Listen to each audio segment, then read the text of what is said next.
What's going on, guys? Cody here with another YouTube video. In today's video, I'm going to be discussing VPNs. Now, I'm sure a lot of you have heard the term VPN being thrown around by your favorite YouTubers with their sponsored videos, but they don't really talk about what a VPN actually is. They kind of just read a script that the company gives them and call it good and get their paycheck. Today's video, I'm going to be kind of explaining what a VPN is, why you probably don't need one, what they're intended to do. So, what is a VPN? A VPN stands for Virtual Private Network, is basically connecting to someone else's server to access the internet. Now, I'm going to go ahead and go on a few VPN services websites to kind of talk about what they say their product is. Encrypts your internet connection to keep your online activity private on any network. Secure encrypted tunnel for online traffic to flow. Nobody can see through the tunnel and get their hands on your internet data. Gives you peace of mind to use public Wi-Fi, access personal and work accounts on the road, keep your browsing history to yourself. Now, what are they talking about right here? They're talking about keeping your data secured from something called a man-in-the-middle attack. Now, why does this not really matter much nowadays?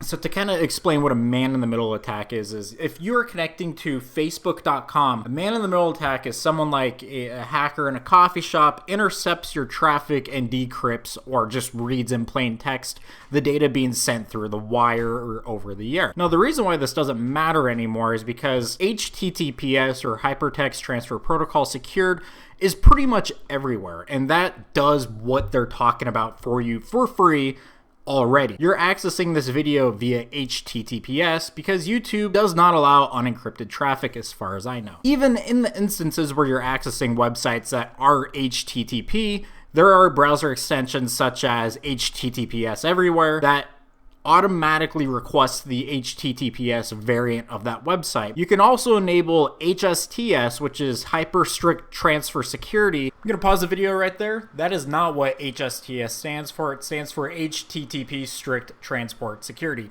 On with the video. On your browsers, most modern browsers have that built in, and you can just go ahead and select that. With that said, even if an attacker is trying to do something like an SSL strip, meaning they're trying to downgrade the secured channel to the website to HTTP, you'll more than likely get a pop-up on your screen trying to access a website saying this website's unsecure, someone's trying to do a man-in-the-middle attack. And I believe with that kind of security pop-up, you cannot advance to continue to that website.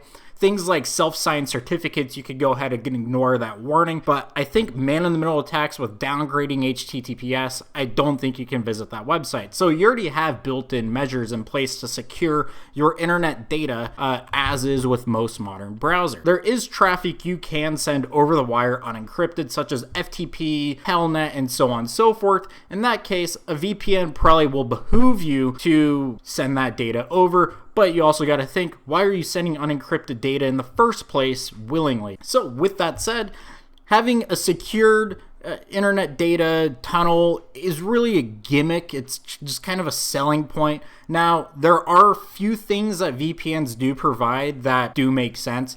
One of being able to access the internet from a different location. So if I want to stream like a live sporting event in the United Kingdom and it's blacked out in the USA, if I VPN to a server in the United Kingdom, I will probably be able to access that sporting event.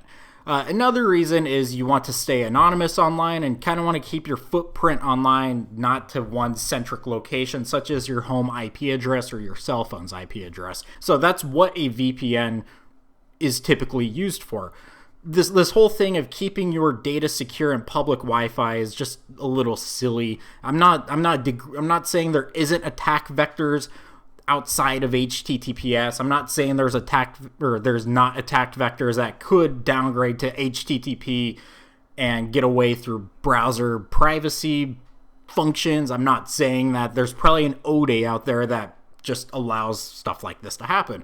I'm just saying 99.99% of the time, your traffic through HTTPS is going to be untouched. Setting up your own VPN server at home is fairly easy to do. Most modern routers actually support OpenVPN. I have a TP-Link router that I just bought recently, and it has OpenVPN built into it. which is pretty cool. All you have to do is download the configuration file on your iPhone, on your laptop, and you can connect to your router anywhere in the world, so you're browsing through your home IP address. Another benefit of this is you can access your internal network over the internet, which is another reason why you should probably be using a VPN.